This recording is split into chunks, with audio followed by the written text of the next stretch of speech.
Welcome to the Reparenting Daily podcast. In this podcast, we'll dive deep into reparenting, exploring tools and resources to help us through our journey. The podcast is divided into 3 sections. First is a reading. Second is a discussion of the reading, followed by a journal prompt. And the last section is a peaceful meditation for closing.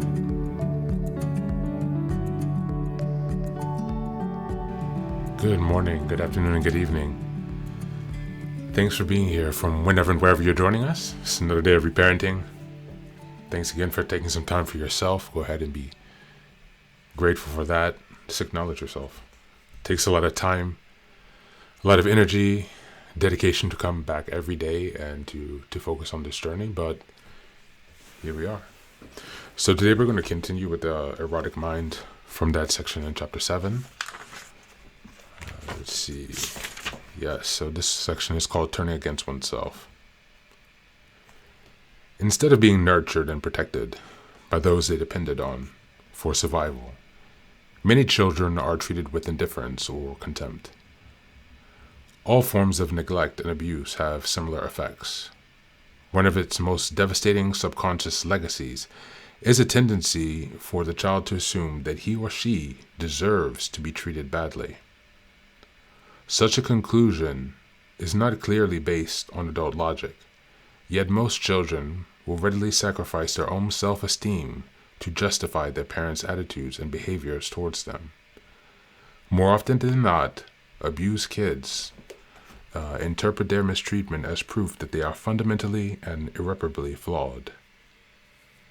They feel a profound loyalty to their abusers and consequently absorb intense negative beliefs at the deepest possible level.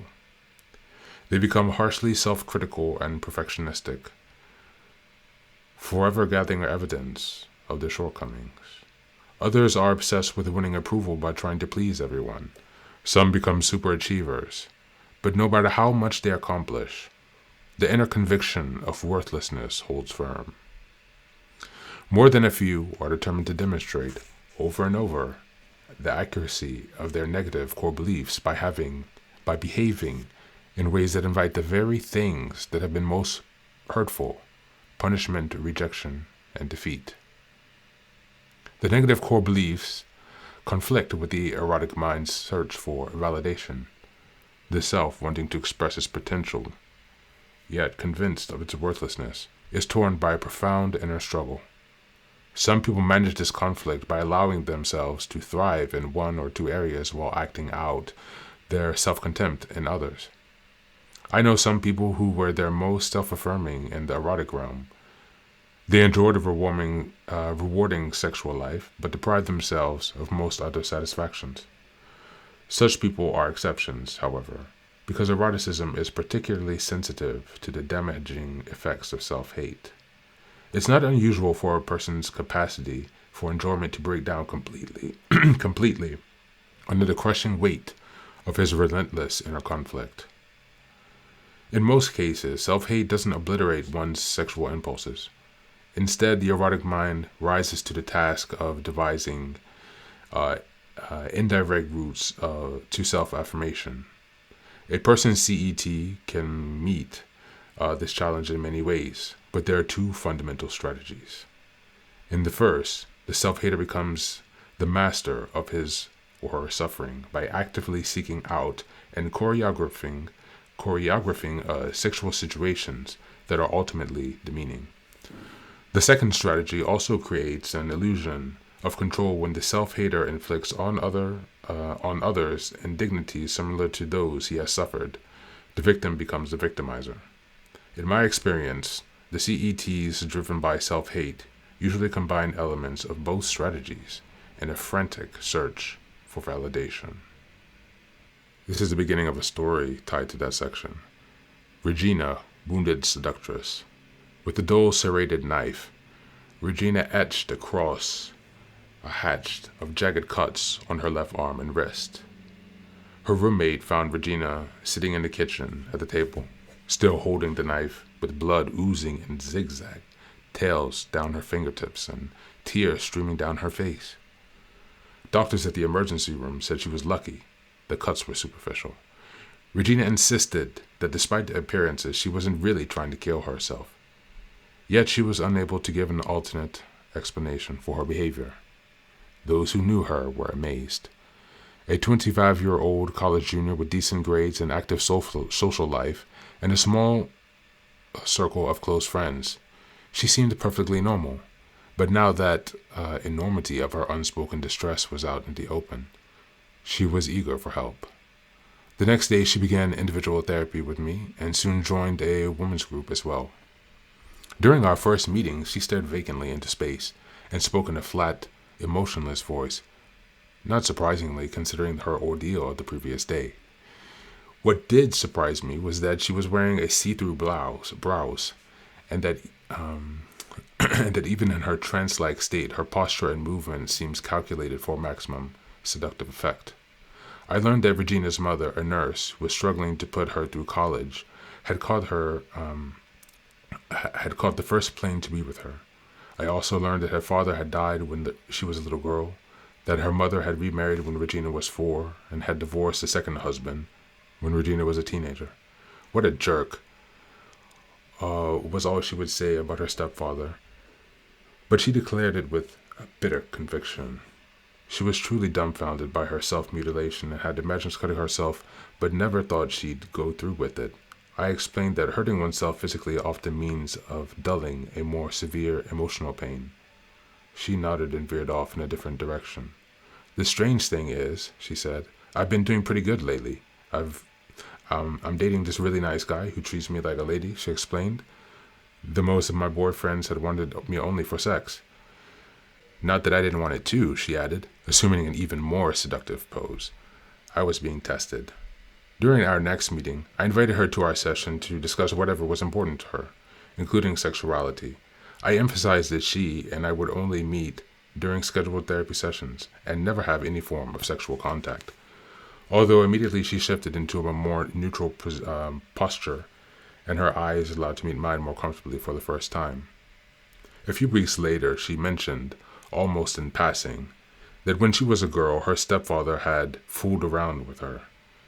But she immediately slipped into icy silence. As long as we didn't discuss her stepfather, she was eager to tell her story. She had become one of the first girls in her class to develop breasts, which she quickly discovered were of great interest, especially to older guys.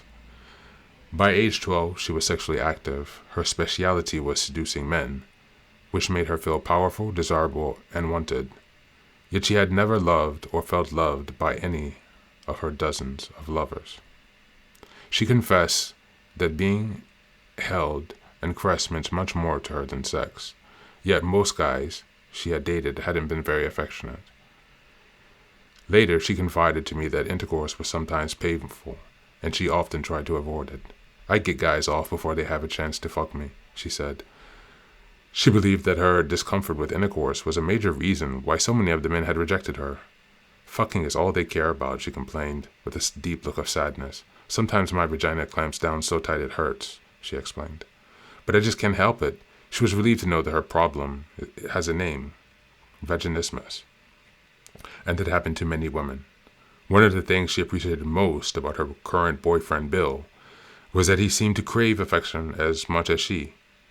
He also sensed her discomfort with intercourse and respected it. As she became more comfortable with me, her references to being sexually molested by her stepfather increased. She continued growing distant, though, whenever I asked her to elaborate. I'm not even sure what happened, she would say. My memory is so fuzzy. Maybe I'm just making a big deal out of nothing. Unlocking memories of childhood abuse is torturous, delicate work. Children molested by those who they depended on will go to great lengths to conceal, even from themselves, the full truth of what they have endured.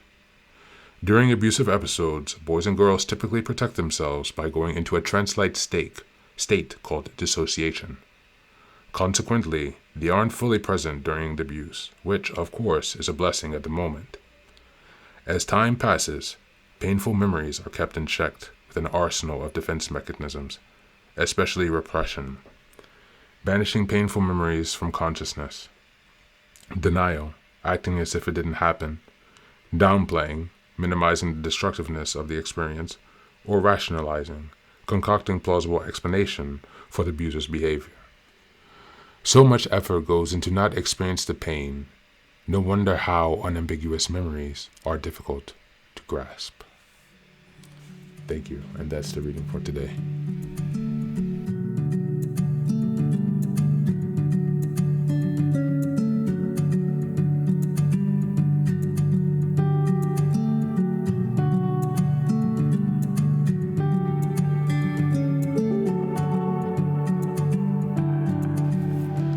Hello and welcome back.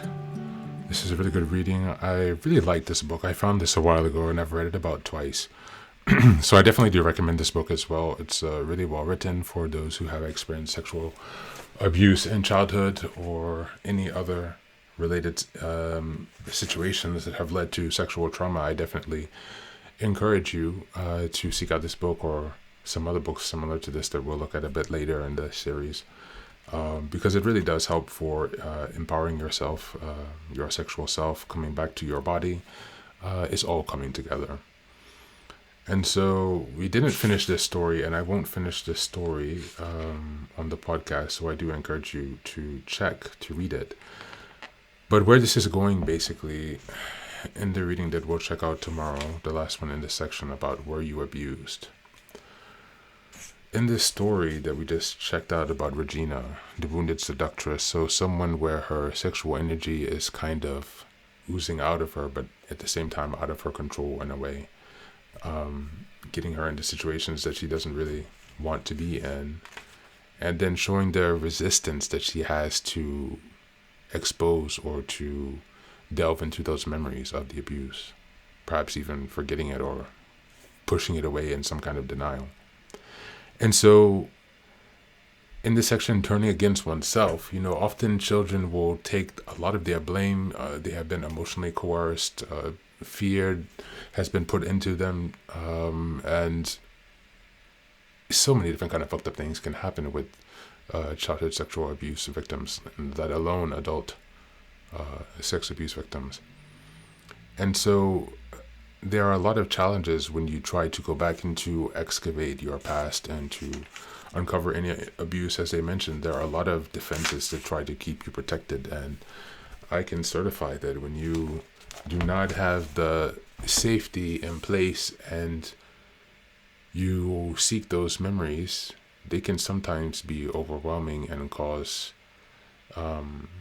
a flooding, a re-traumatization, almost a freezing, just really destabilize your nervous system. And so be careful with that. And whenever you are doing this investigation, make sure that you have a safe support system, a safe environment around you before delving into these kind of heavy themes. And so today, being mindful of those who have been through childhood sexual abuse or other situations, reflect on how, not on your abuse, we'll take something a bit lighter, but as this section is titled, Turning Against Yourself, in which ways have your sexual experiences caused you to turn against yourself? Did you have someone who asserted against you? Did you have someone who made put-downs and comments? Did you have any other kind of social or group situation where you were made to feel small or not good enough, or anything along the lines? On the opposite side, have your sexual experiences empowered yourself? Are you able to get in touch with those positive experiences and how they've nourished you? Which of those types of events stands out more? And lastly, maybe for those who don't have any memories of sexual abuse, reflect on how satisfied are you with your current sex life? Are you looking for more, or are you happy with the way things are? Do you feel frozen? Are things out of control? So just take some time to reflect on that, because you deserve also a good sex life as well. As always, thank you for being here. Take care of yourself and be well.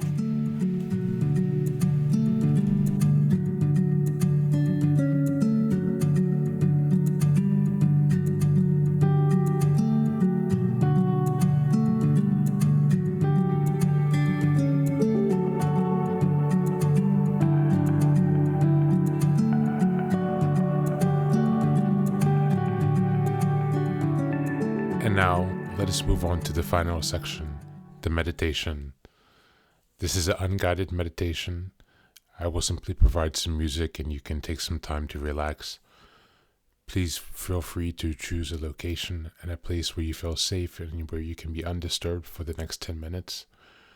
You can choose to be sitting down, standing, as you like, wherever you are most comfortable. Thank you for being here and enjoy the meditation.